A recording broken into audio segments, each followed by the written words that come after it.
Jauh tingkat telu. Telu maning yo. Wadulri.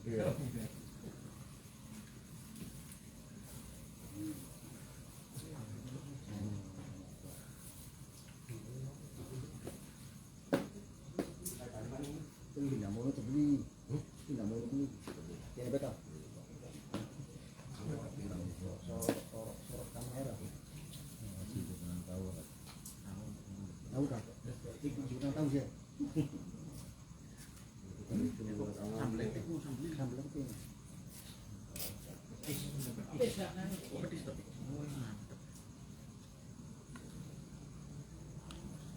Mana ya?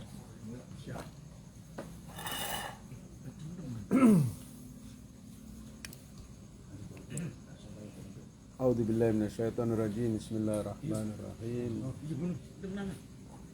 Alhamdulillahi rabbil alamin wa iyyahu nasta'in wa la haula wa la quwwata illa billahil aliyyil azim. Asyhadu an la ilaha illallah wahdahu la syarika lah wa asyhadu anna sayyidana wa habibana Muhammadar Rasulullah.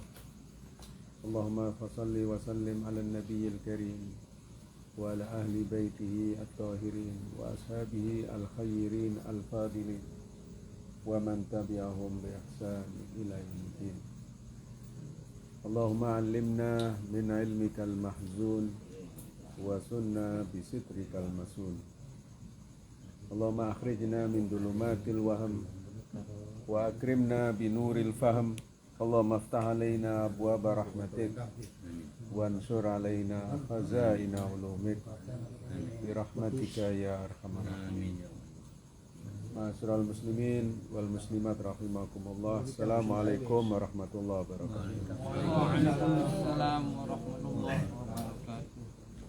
Alhamdulillah, pada kesempatan kali ini kajian bulanan kita tafsir kitab Masnawi Ma'nawi, bait-bait syair yang mengandung hikmah-hikmah, pelajaran-pelajaran kehidupan. Dan alhamdulillah nur ala nur, cahaya di atas cahaya, ini bertepatan dengan awal bulan Rajab.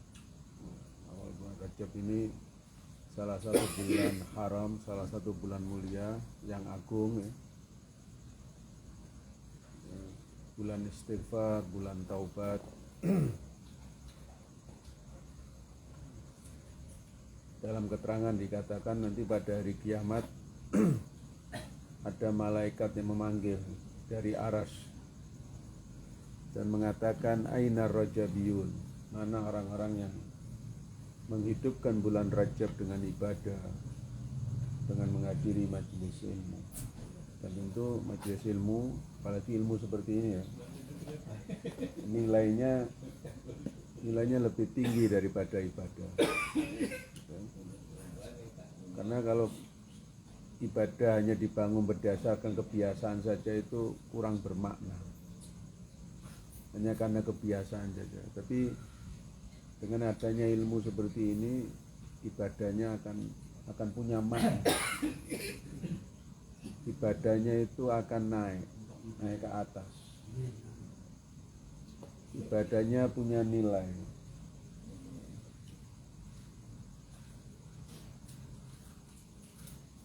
Kemudian dalam lanjutan keterangan itu dikatakan nanti di hari akhir ada orang-orang yang wajahnya bercahaya. Tampak bagi orang-orang di hari akhir itu mereka kagum semua. Wajahnya bercahaya, mereka memakai mahkota seperti raja. Dan mereka mendapatkan pahala yang besar. Kemudian orang-orang yang hadir di mahsyar bertanya, siapa mereka itu wajahnya yang bercahaya, yang memakai mahkota seperti raja? Dikatakan, dijawab, itulah orang-orang yang berpuasa di bulan Rajab. Ya, meskipun cuma 1 hari. Makanya sebisa mungkin di bulan Rajab ini untuk berpuasa. 1 hari itu ya. Meskipun cuma 1 hari. Kamu 10 hari. Apalagi mahkotanya double. Nah, ya sebisa mungkin untuk berpuasa, baik karena puasa sunnah atau puasa yang ada tanggungan, kita qadha, kita bisa lakukan di bulan Rajab.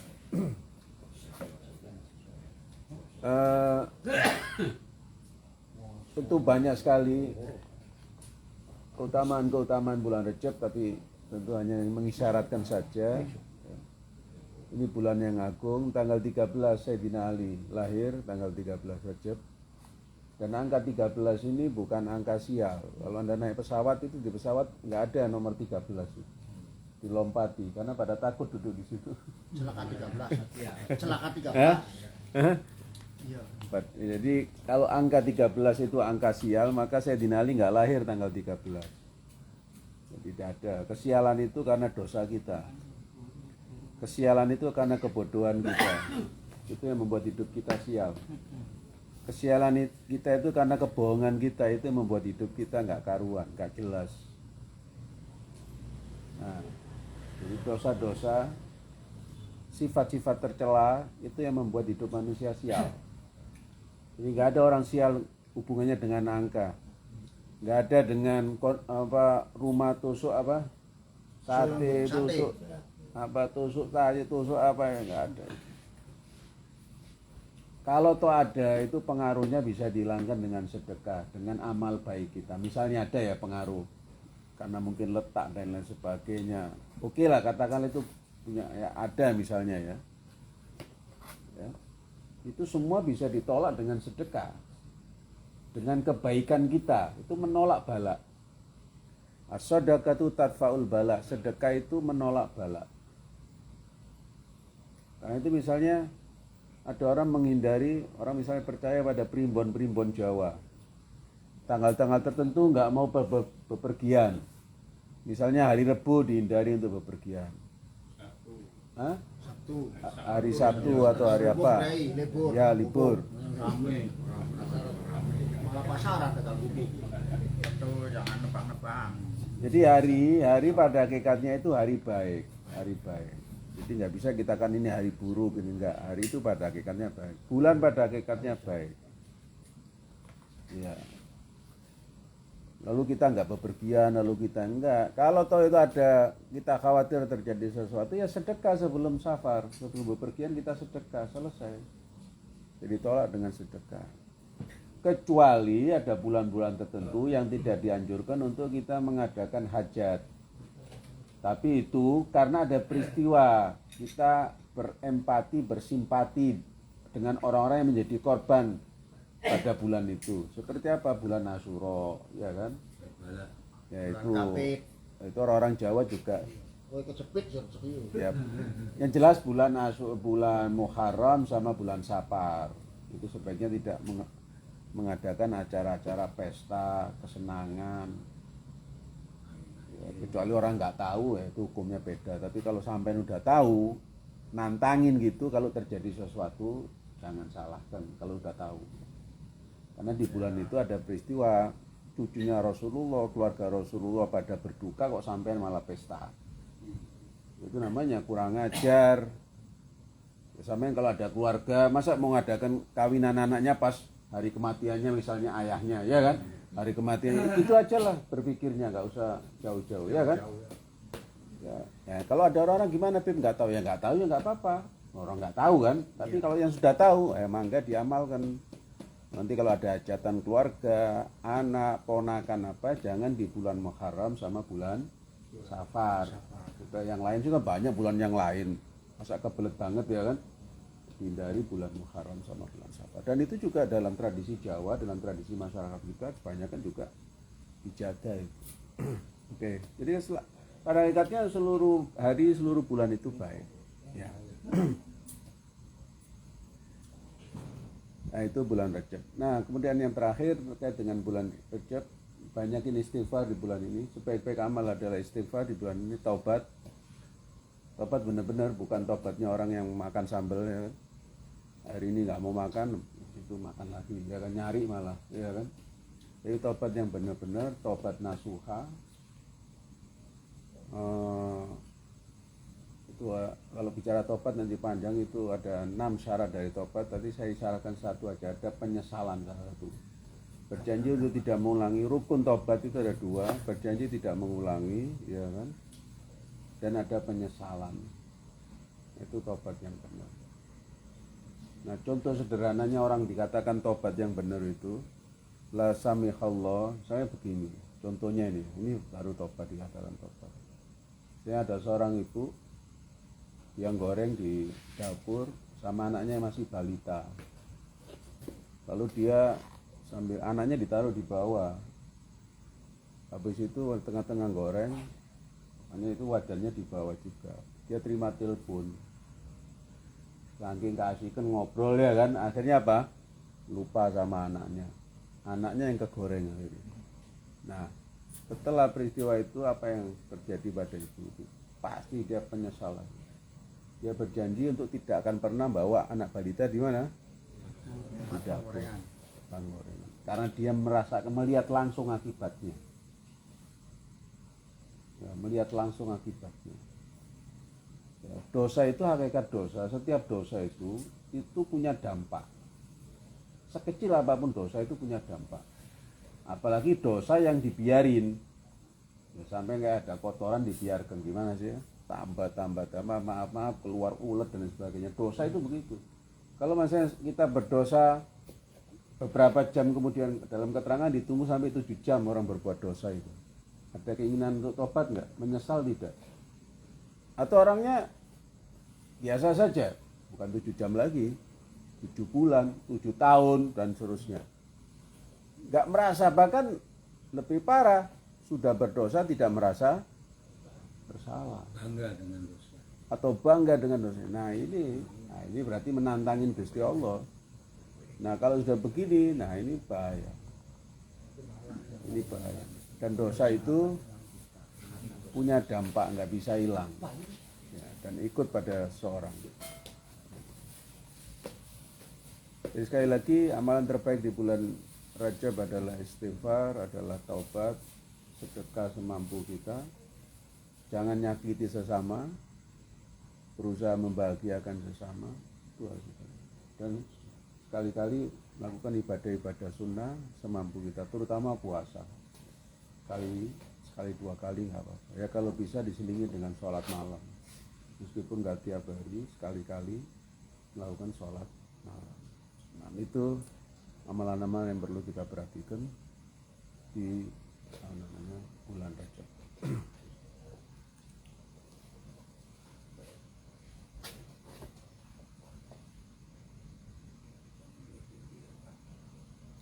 Kemudian sebelum masuk kepada pembahasan, saya sampaikan sebuah keterangan, sebuah hadis diriwayatkan oleh Sayyidina Ali.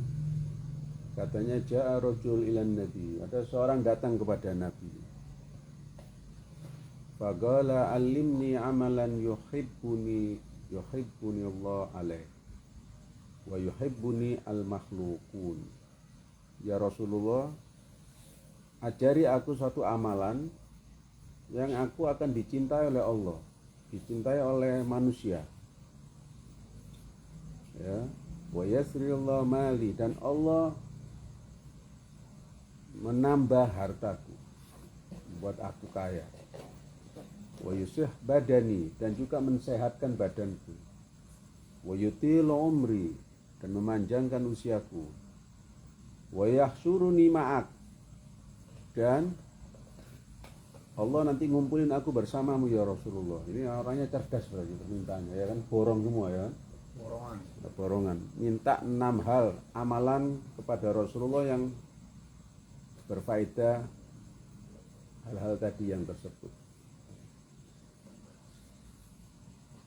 Kemudian kata Rasulullah, ini Anda bertanya 6 hal, 6 masalah. Kemudian dijawab oleh Rasulullah, idza aradta ay yuhibbukallah fahibhu wattaqih. Kalau kamu ingin dicintai oleh Allah, ya, itu permintaan yang pertama, amalan yang pertama. Bagaimana supaya dicintai oleh Allah? Fahibhu, takutlah kepada Allah dan bertakwalah kepadanya. takut kepada Allah dan bertakwa kepada Allah. Nah, itu akan mendatangkan kecintaan Allah padamu. Dan kalau kamu ingin dicintai oleh manusia, fa'ahsin ilaihim. Fa'ahsin ilaihim, berbuat baiklah kepada mereka. Bukan berbuat adil, berbuat baik. Ihsan ini berarti di atas keadilan. Berbuat baik, misalnya sampean ada keluarga maki-maki sampean merasa sabar. Itu namanya berbuat baik. Ada orang nggak perhatian pada sampean malah tetap memberikan perhatian. Itu namanya ihsan. Kalau adil, sampean marah, saya ikut marah juga. Namanya adil. Sampean nggak ngasih, saya juga nggak ngasih. Misalnya nggak ngasih, saya nggak ngasih juga. Sampai nggak silaturahmi ke saya juga nggak mau silaturahmi ke sampean. Ini namanya adil. Tapi dalam keterangan ini bukan dikatakan adil, tapi apa? Ihsan. Kalau ihsan di atasnya lagi, kebaikan. Saya akan mendatangi orang yang memutus silaturahmi kepada saya. Selama dia tidak ngusir saya akan datang ke rumahnya. Misalnya begitu. Ini namanya ihsan, bukan adil. Kalau adil, ngapain? Bu, nggak usah ke rumahnya si Anu. Dia nggak pernah ke rumah kita kok. Itu namanya adil. Kalau hidup berdasarkan keadilan akan susah. Akan banyak masalah. Itu juga. Dalam keluarga juga begitu. Kalau berdasarkan keadilan akan timbul masalah. Masing-masing apa? Menuntut haknya. Ya. Itu kalau mau dicintai manusia. Terus apa? Jangan berharap kepada orang. Jangan mengharapkan sesuatu kepada orang. Maka kamu akan dicintai orang. Nah, kalau kita berharap kepada siapapun, apalagi berharap sesuatu yang pada orang itu nggak ada, ya akan menjadi masalah. Tapi kalau kita nggak terlalu berharap, ketika ini sudah nggak usah lihat kepada orang lain. Saya melihat bukan sekali, 2 kali, ratusan kali dalam kehidupan ini. Ketika saya nggak butuh kepada siapapun, Allah ganti yang jauh lebih baik. Dalam hal apapun. Tapi kalau kamu butuh pada orang, menggantungkan harapanmu pada orang, kamu akan disiksa nanti. Orang itu akan ganyang kepada kamu. Tapi kamu menikmati, ada orang begitu. Mau diganyang sama orang. Ya kenapa? Karena dia menggantungkan harapannya kepada siapa? Akhirnya kecewa, ujung-ujungnya kecewa. Dalam hal apapun. Ketika kamu mencintai apapun, menyukai apapun, di situ tidak ada hubungannya dengan Allah, kamu akan menderita. Dan kamu akan kecewa. Ya. Kemudian kalau kamu ingin kaya, fazakihi, bersihkan hatamu. Ya, banyak sedekah, infak. Kalau ada kewajiban zakat, keluarin zakatnya. Bersihkan, itu cara membersihkan harta. Ya, jangan bersedekah nunggu kaya, semampu kita. Ya, pancinglah rezeki dengan apa? Dengan sedekah. Kalau kamu ingin sehat, ya itu lagi-lagi dengan apa? Sedekah. Itu juga menyehatkan badan. Orang banyak sakit, jangan-jangan kurang sedekah. Ya. Kalau kemudian kamu ingin ya hidupmu berkah, usiamu berkah, panjang umurmu, fasil zawi arhama. Sering-sering silaturahmi ke keluargamu. Meskipun mereka jarang mendatangimu, datangi kamu. Kalau kamu sempat, baik keluarga dekat, keluarga jauh, kamu datang. Baik beda pendapat dengan kamu atau tidak beda pendapat. Baik beda pendapatan atau tidak. Itu nggak ada urusan. Kamu silaturahmi. Ya. Nah, kalau kamu ingin nanti dikumpulkan bersamaku, kata Rasulullah, fa'atil sujud. Nah, kalau sujud agak lama dikit. Dalam sholat sendiri, bukan sholat jamaah ya. Kalau sholat sendirian, sujudnya agak lama. Di sujud terakhir kita bisa baca doa apapun, nggak apa-apa, boleh. Jadi lama macam itu lu waktu ping 11 nanti. Iya. Misalnya terutama sujud sholat sunnah, agak lama sujudnya. Bisa baca zikirnya Nabi Yunus, la ilaha illa anta subhanak inni kuntu minadh dhalimin. Tiada Tuhan selain Allah, aku Gusti zalim kepada diriku sendiri. Nah, mampu 30 silakan, 50 silakan. Ya itu. Daripada beli. Baik, sallallahu alaihi Nabi. Allahumma sholli alaihi.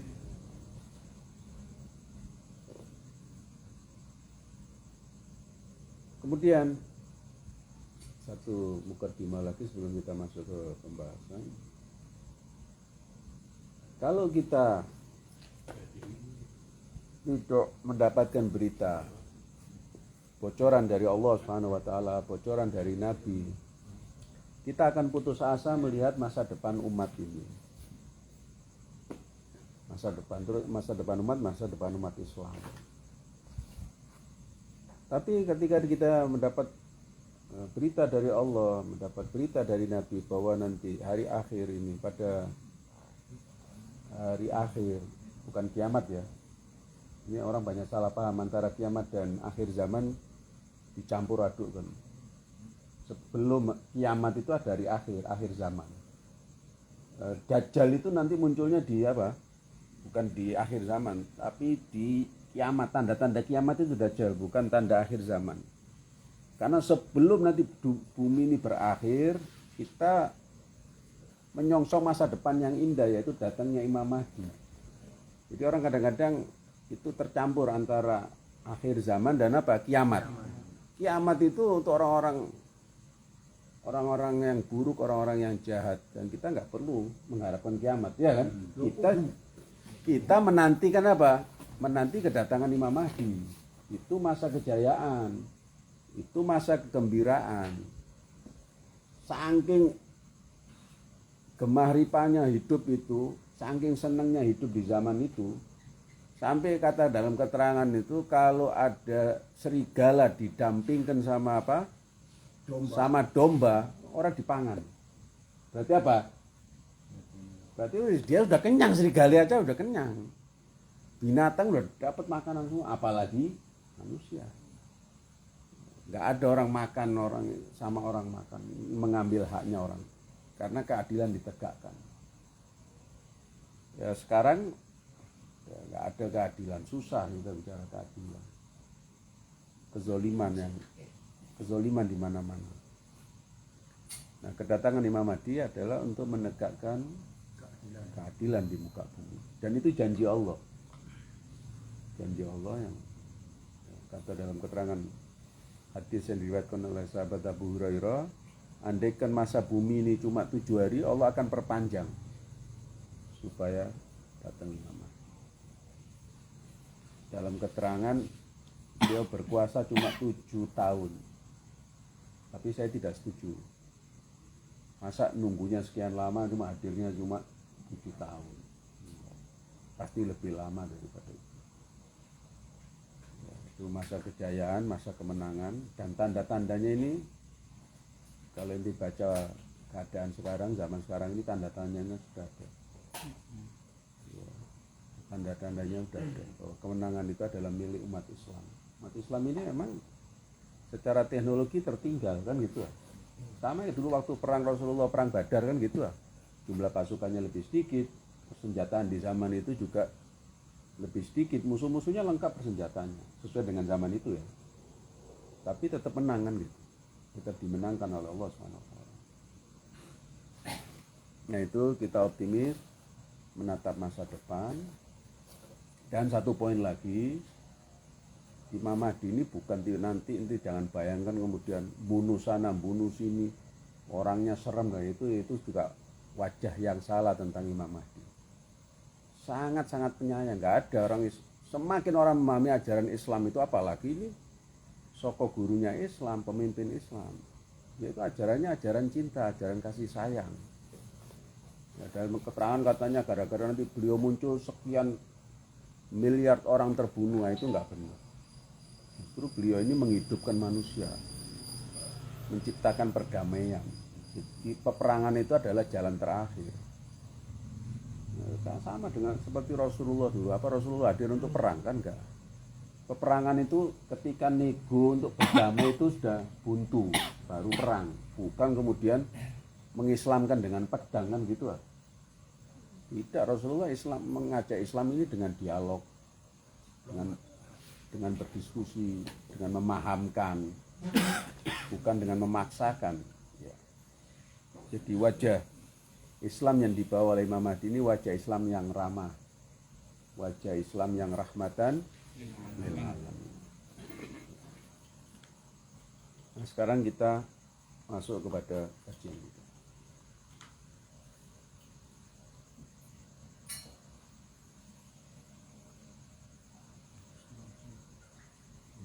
Maulana Jalaluddin Rumi ini termasuk salah satu menurut saya pendongeng sufi terbaik selain At-Tor Naisaburi. Dan saya yakin bahwa bahkan kisah-kisahnya ini adalah kisah-kisah yang diilhamkan oleh Allah SWT sebagai pelajaran buat umat manusia.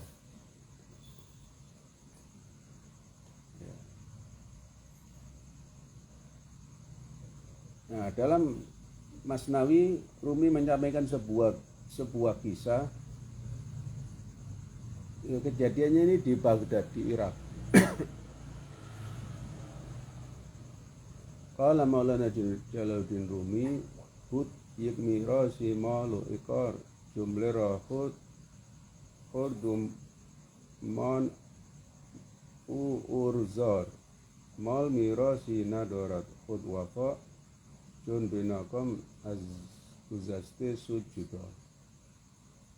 Intinya begini, dia bilang di Baghdad ada seorang yang dia mendapatkan harta warisan, harta warisan berupa uang, benda-benda berharga, dan juga berupa ikor ini tanah dan kebun. Artinya banyak warisannya. Tapi harta warisan ini namanya hartanya didapat tanpa usaha, itu dimakan semua untuk ini, untuk itu. Akhirnya apa? Nggak ada yang tersisa. Ur ini berarti dia telanjang, berarti dia miskin. Akhirnya jatuhnya miskin, padahal dapat warisan yang banyak. Kemudian dia sedih dan menyesal. Ya.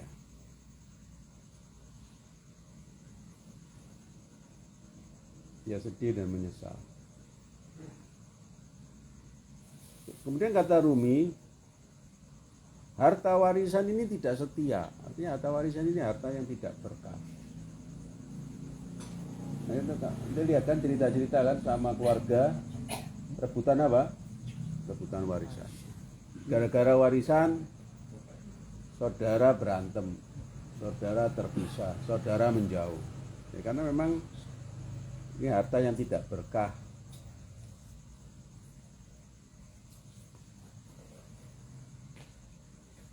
Ya.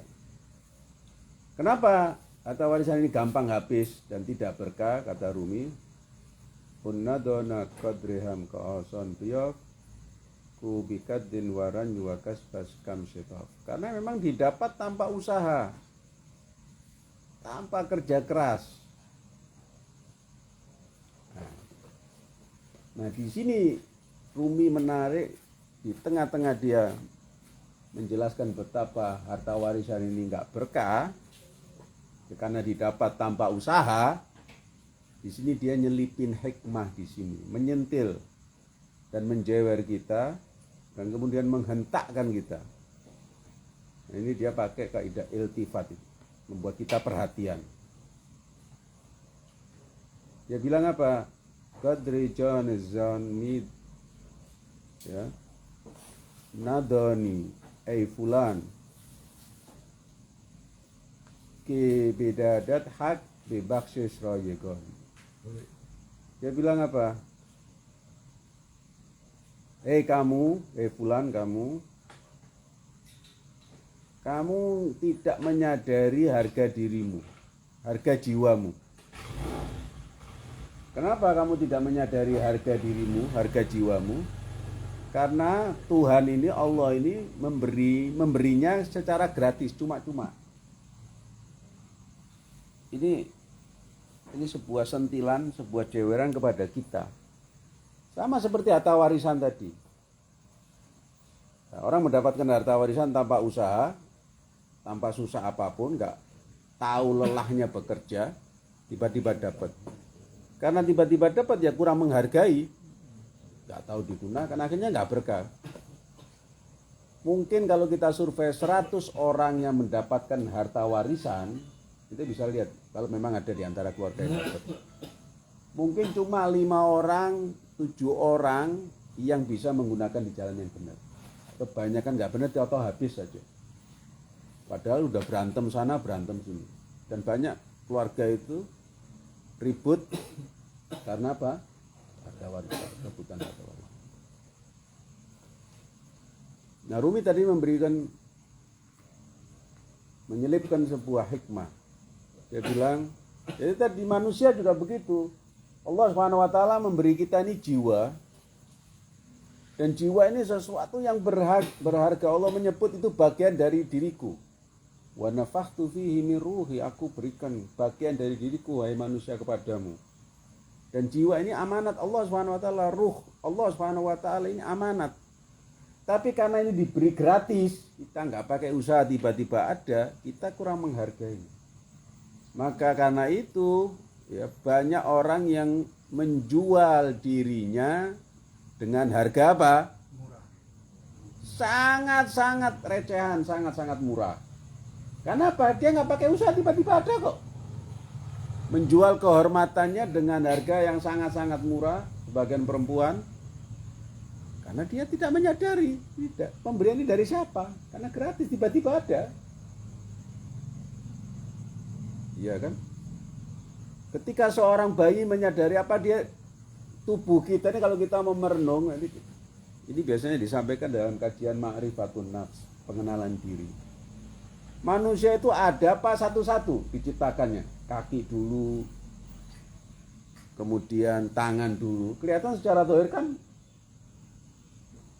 tiba-tiba ada semua kan, plek gitu kan, bersamaan kan kelihatan secara zahir, meskipun sebetulnya bertahap kan.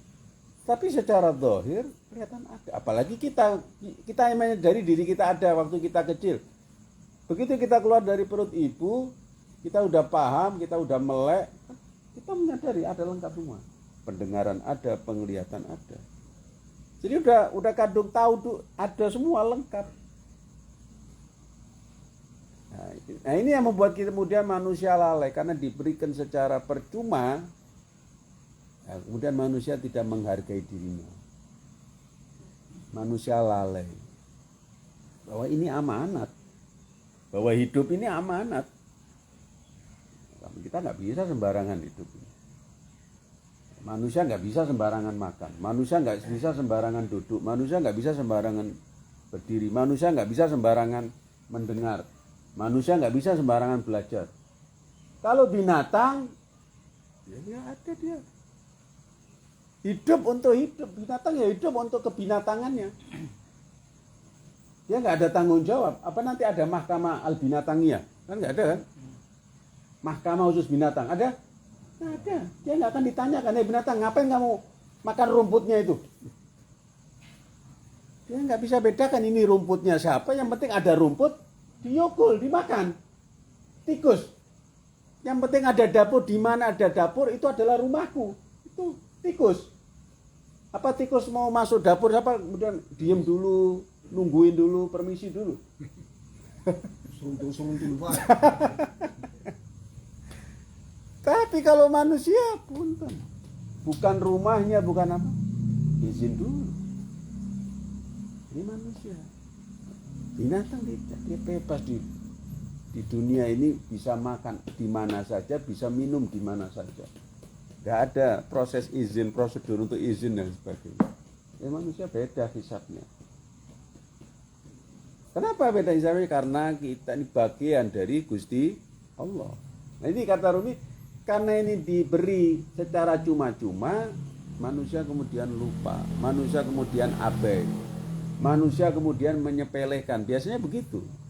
Segala sesuatu yang didapatkan dengan cuma-cuma, orang tidak bisa menjaganya. Tapi kalau sampean hasil kerja pertama misalnya Pak Parto bisa beli motor misalnya apa ya, pasti terkenang terus ya.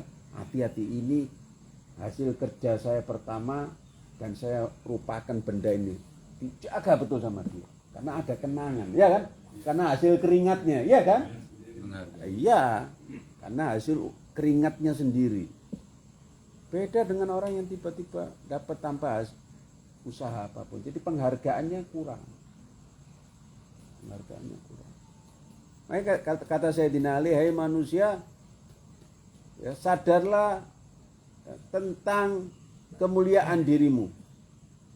Sadarlah betapa kamu ini berharga. Dan jangan pernah kau jual dirimu kecuali dengan samanul jannah. Kecuali dengan harga apa? Surga. Dirimu ini Allah itu menciptakan kamu, ya kan? Dan menghargai kamu dengan apa? Surga. Itu balasan Allah. Lah manusia kok malah di dunia menjual dirinya dengan harga yang murah sekali. Jalan surga ini jalan yang mahal. Kalau jalan menuju neraka, jalan yang murah, meriah. Banyak temannya lagi. Ya. Nah itu.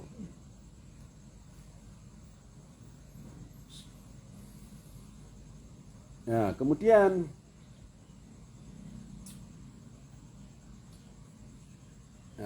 si fakir tadi ini, orang yang menerima warisan ini, dia kemudian berdialog dengan Tuhan, berdialog dengan Allah. Guf ya Rob, bar dodi rabar, yo pede bar, yo bifiris mar. Nah di sini dia warisannya udah habis, dan dia bilang, wah Tuhan, saya ini mantan orang kaya, mantan anak kaya, saya nggak siap jadi miskin.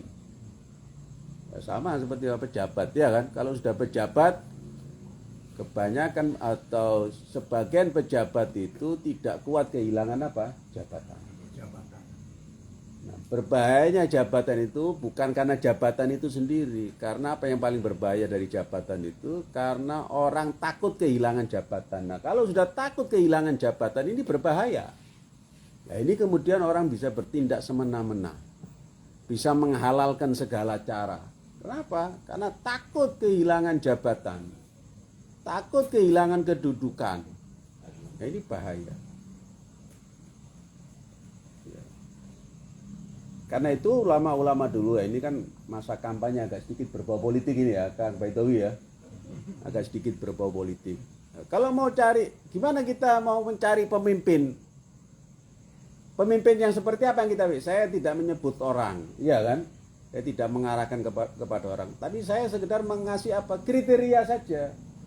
Dulu ulama-ulama akhlak membagi, kalau kita bicara akhlak itu dibagi pada 3. Akhlak amali, akhlak secara praktek. Yang pertama itu tahdibun nafs. Berarti apa? Orang itu harus mengendalikan dirinya, harus membersihkan dirinya. Orang harus menjadi pemimpin untuk dirinya sendiri. Nah, dalam diri manusia ini, saya mengisyaratkan saja ya, kalau ini pembahasannya panjang. Karena dalam diri manusia ini ada kerajaan besar. Kita bertarung dalam diri kita. Ya, ada puluhan, bahkan ada mengatakan ratusan tentara dalam diri kita. Ada tentara akal, ada tentara kebodohan. Di dalam diri kita ini. Tentara akal itu, kalau belajar seperti ini, namanya ini akalnya hidup. Tentara akalnya hidup. Tapi giliran sampean nggak belajar, malas belajar, namanya tentara kebodohan. Ya. Jadi ada puluhan tentara, bahkan ada mengatakan ratusan tentara dalam diri manusia. Dan tiap saat ini bertempur terus. 2 tentara ini, tentara akal, tentara kebodohan. Ya, disinilah kita bergelut setiap hari. Yaitu kita menghadapi hawa nafsu kita. Kita bertempur menghadapi hawa nafsu kita. Kalau kita banyak menangnya, berarti kita menjadi pemenang dalam diri kita sendiri. Ini ada sebuah kerajaan dalam diri kita ini. Cuma yang mimpin siapa? Yang mimpin kalau menang berarti yang mimpin adalah akal. Kita sikap kita, ya perilaku kita dikendalikan oleh akal. Kita nggak bertindak tidak serampangan. Kita tidak bertindak ngawur. Tapi kalau kita pas mengikuti hawa nafsu, berarti apa yang menang adalah raja kebodohan. Nah, tinggal masing-masing kita bertanya kepada diri kita, melakukan muhasabah dalam diri kita. Dalam setiap hari kita banyak menuruti hawa nafsu atau menuruti akal. Hawa nafsu. Nah, kalau begitu kita menjadi budak hawa nafsu, kita belum bisa menjadi presiden bagi diri kita sendiri. Kita belum bisa menjadi raja bagi diri kita sendiri. Nah, kata Jalaluddin Rumi, manusia, raja itu kamu sendiri. Kamu mencari raja, loh, nggak usah kamu.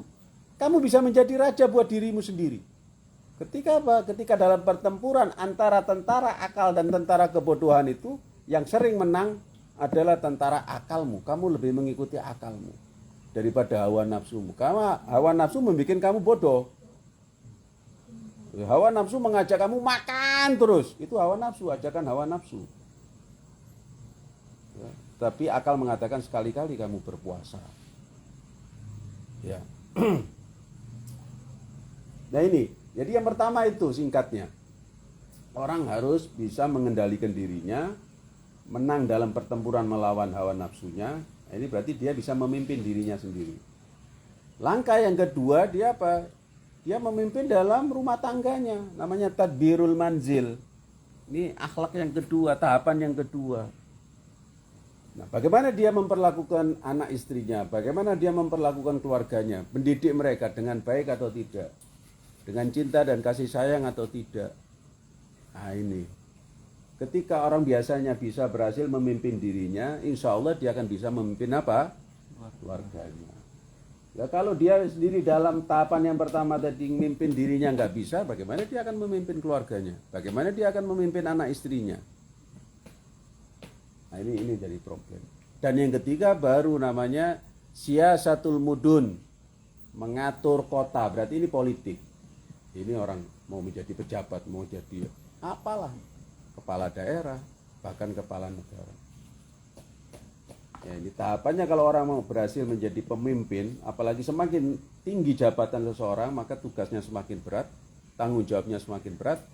Maka di situ dalam tadi tahapan yang pertama, dalam tahapan tazkiyatun nafs, dalam tahapan pembersihan diri, dalam tahapan mengendalikan sifat-sifat tercela, terutama mengelola emosinya.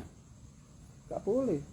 Orang kalau emosi tidak pada tempatnya, ya, marah tidak pada tempatnya, belum bisa mengendalikan marahnya, dia nggak bisa menjadi pemimpin yang baik. Ya. Atau marah yang melampaui batas, tindakan nggak seberapa, marahnya luar biasa, ini nggak boleh. Apalagi nggak bisa mengendalikan kata-katanya, ini bukan tipe pemimpin. Ya, iya, berarti kan dia belum selesai dengan dirinya sendiri. Belum selesai dengan dirinya sendiri, belum selesai dengan mengelola keluarganya, lalu mau memimpin negara. Tentu ini tidak mudah. Oke, ini sekedar pembekalan dan kriteria pemimpin yang baik. Kembali kepada Maulana Jalaluddin Rumi.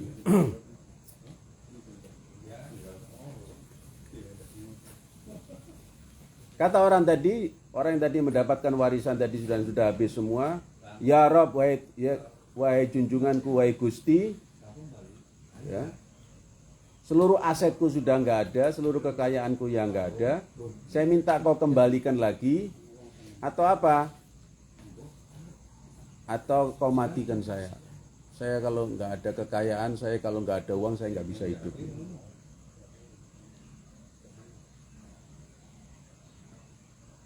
Nah di sini orang yang miskin tadi,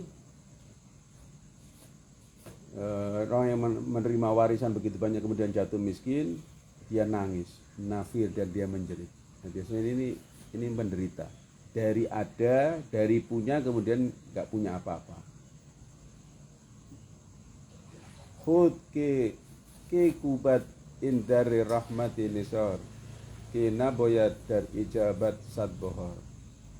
Kemudian dalam bermunajatnya biasanya begini. Kemiskinan, kefakiran, masalah itu pintu masuk orang untuk bermunajat kepada Allah, untuk berdoa kepada Allah, untuk berharap kepada Allah. Ya. Di sini Maulana Jalaluddin Rumi mengisyaratkan orang tadi kemudian dia dalam keputusasaannya, dalam kesedihannya dia bermunajat, ya kan? Siapa gerangan yang akan membantu saya untuk mengetuk pintu rahmatnya Allah? Ya. Dan orang ketika mengetuk pintu rahmatnya Allah, dia nggak boleh putus asa. Karena ketika kamu ketuk satu pintu, itu berbunyi 100 kali. Seperti sampai kalau ada orang ngetuk pintu rumah kan, kok ngetuknya kok keras betul kan, sampai pasti ini pasti penting nih kan. Kalau cuma ngetuknya cuma tuh kan paling ini orang mau nagih utangnya atau mau utang ini ya kan, kok ragu-ragu ngetuknya ya kan. Tapi kalau nah ini pasti penting ini, apa ini? Apalagi dengan keras, dengan meyakinkan ya kan. Nah kata Rumi, orang kalau ngetuk pintunya Allah Subhanahu wa taala sekali, itu Allah itu berbunyi apa? Seolah-olah ini tamsil saja ya. Seolah-olah Allah dengernya berapa? 100 kali. Kalau ngetuk sekali. Bayangkan kalau orang satu hari ngetuknya 100, berarti apa? 1000.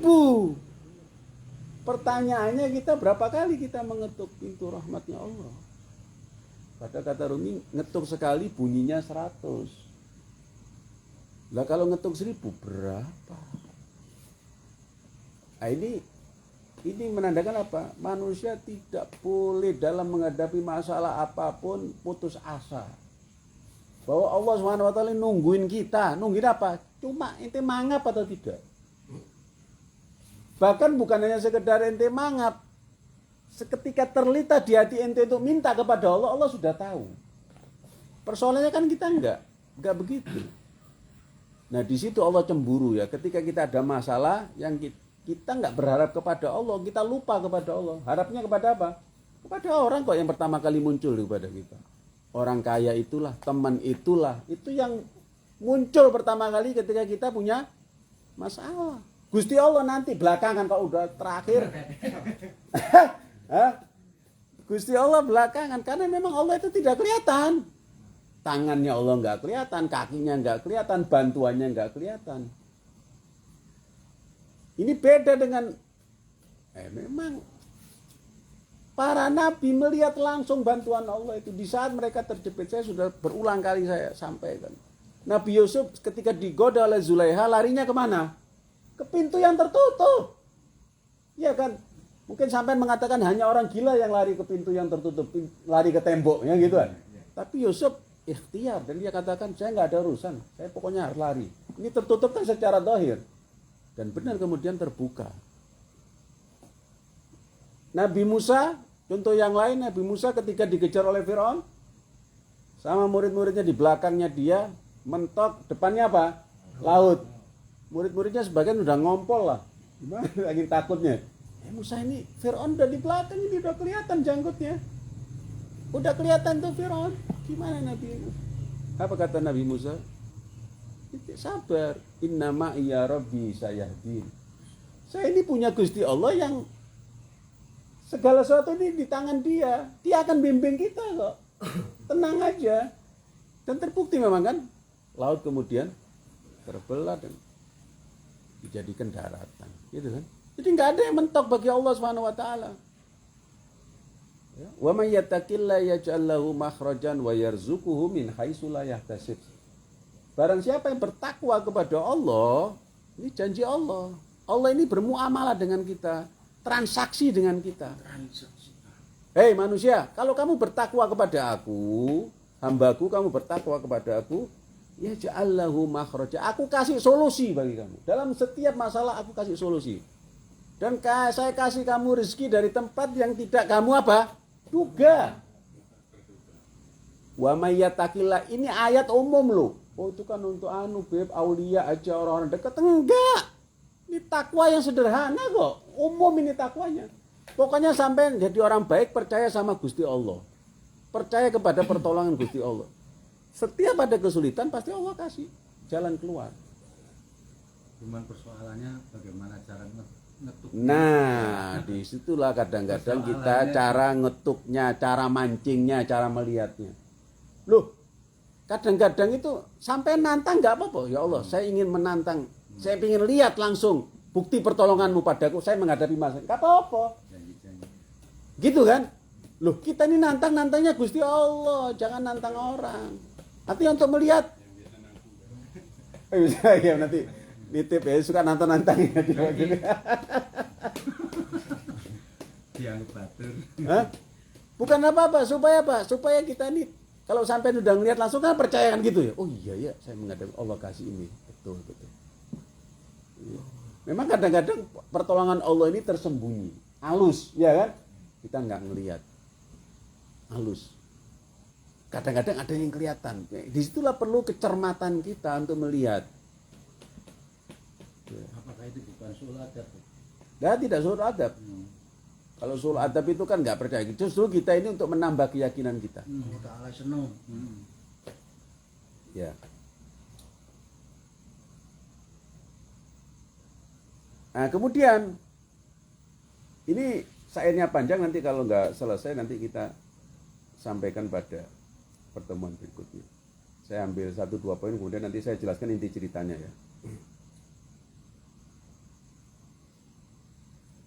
Kemudian lanjutannya Pak, khabdid uhati fi guf usyanid kirina itu bimisri ayat badid. Kemudian orang yang miskin ini orang yang tadinya kaya yang dapat warisan kemudian jatuh miskin ini mimpi. Ya, biasanya orang yang miskin ini suka mimpi. Gawa-gawa. Kalau sudah kaya jarang mimpi.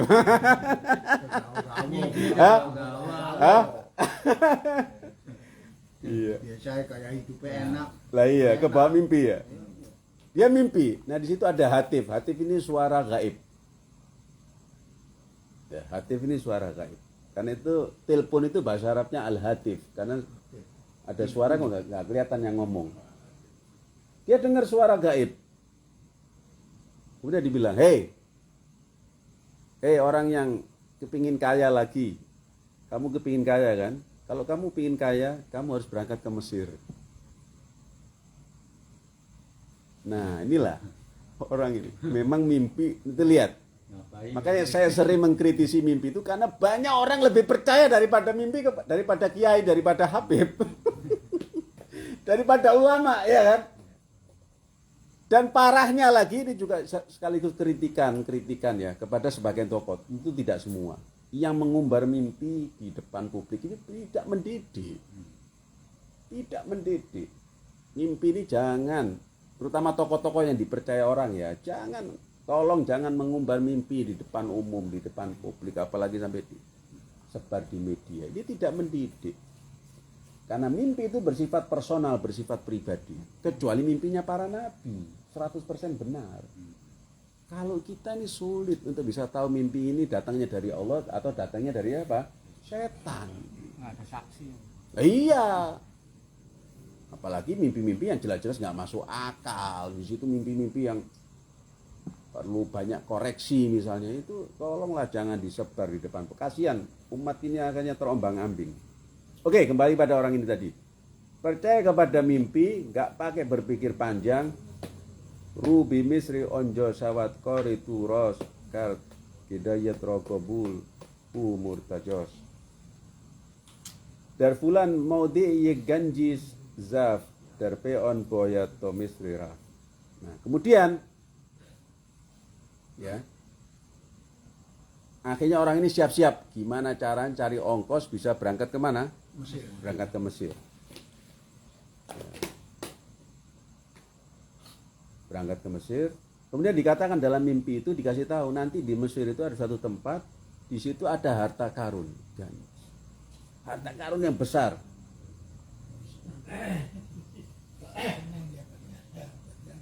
Nah, di Mesir ini katanya manbatgo hekan. Di Mesir ini ada satu tempat yang di situ tuh banyak kemanisan. Itu tempat kebahagiaan. Jadi kalau orang sumpek-sumpek ke sana akan jadi bahagia. Ada satu daerah yang di situ itu daerah wisata. Itu kalau orang yang sumpek-sumpek begitu masuk daerah itu langsung jadi happy, langsung jadi bahagia. Nah.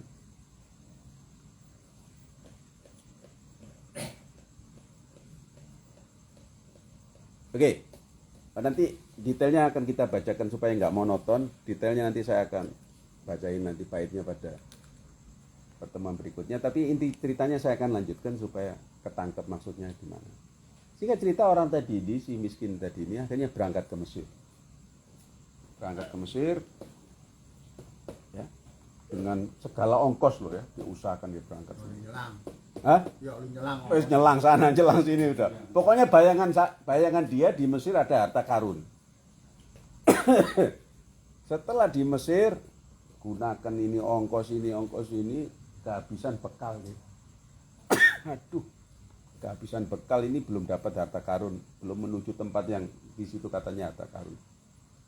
Waktu itu di Mesir lagi suasananya nggak aman, diberlakukan jam malam. Waktu itu di Mesir kebetulan memang suasana tidak aman. Sekarang Bib, Hah? nggak aman di Mesir. Sama. Iya, Oh, berarti sekarang. Wali Jalil Rumi tahu ya. Grandong, Banyak pencuri, banyak penipu, walhasil di Mesir ini bener nih. banyak penipu, banyak. Pas tadi apa yang diceritakan betul. Lah iya pas ya, Rumi cerita. Jadi di Mesir banyak pencuri, banyak penipu, nggak aman. Nah orang ini ketika kehabisan bekal, denger ini. Ketika kehabisan bekal, dia pilihannya dua. Apa ini? Apa ini? Kehabisan bekal. Dia mencuri, dia mengemis, atau dia enggak. Kalau ngemis dia malu kan? Malu saya ini. Tapi saya kehabisan bekal. Biasanya orang kalau udah miskin kan nggak punya apa-apa kan sedang nekat dia. Akhirnya terjadi dialog dalam dirinya. Udah kalau kamu ngemisnya jangan apa? Jangan siang hari. Kalau mau ngemisnya apa? Malam hari, nggak ada yang lihat. Nggak ada yang lihat kamu. Nah ini juga sebuah pelajaran sebetulnya di situ ya. Kalau kita mau ngemis kepada Allah, paling bagusnya apa? Malam hari. Kalau siang banyak, udah nggak khusyuk aja siang itu. Banyak yang lihat soalnya. Dan kata orang sufi katanya, ya orang yang ibn waqt, orang yang tahu harganya waktu, tahu hakikat waktu. Sebetulnya kalau kita bisa manfaatkan waktu-waktu tertentu itu sudah cukup. Sebetulnya kalau kita, itu tadi orang sufi bilang apa? 1 jam setengah sebelum subuh sama 1 jam setengah setelah subuh itu waktu favorit. 3 jam. Bisnis dengan Itu namanya kalau ente mau kayak nonton bioskop itu part time ya, waktu yang favorit dan memang mahal karena film-film yang ya itu film-filmnya ditayangkan film-film yang baru dan bintang filmnya main bagus-bagus tapi mahalnya agak mahal. Nah itu Allah Subhanahu Wa Taala juga ada waktu-waktu yang favorit. Di situ Allah nungguin hambanya. Kata orang sufi itu 1 jam setengah sebelum subuh sama 1 jam setengah setelah subuh. Nah di situ itu kalau mau sholat malam, di situ kalau ente mau beristighfar, di situ kalau ente mau munajat. Dan rezeki dibagi setelah sholat subuh itu sampai terbitnya matahari. Kalau mau tidur setelah matahari terbit, usahakan. Kecuali kalau capek bener apa itu dalam kondisi kita nggak sehat lain lagi. Dalam kondisi normal, usahakan itu waktu-waktu favorit. Ya. Nah, singkat cerita tadi udah dia akhirnya milih untuk mau minta waktu malam, ngetok pintunya orang waktu malam. Nah, ketika dia mau mengemis ya, menggedor rumah warga Mesir, rupanya ketangkap sama petugas keamanan karena memang kondisi lagi tidak aman. Tangkap dia dan dituduh apa? Pencuri. Dia pencuri. Dia nggak punya alasan. Bantai. Karena semua yakin bahwa dia pencuri karena Mesir lagi nggak aman. Akhirnya apa? Nah, dia terpaksa kan dalam kondisi terjepit dia menjelaskan dirinya. Saya bukan orang Mesir. Saya bukan pencuri, orang Mesir biasa mencuri. Saya bukan orang Mesir. Saya orang Baghdad. Saya datang dari jauh. Saya datang dari jauh karena saya disebut akhirnya rahasianya. Saya mimpi bahwa dalam mimpi saya ini di Mesir ini di suatu tempat alamat ini ada apa? Harta karun. Ada harta karun. Coba kamu sebut kata polisi itu. Kata ketua polisi.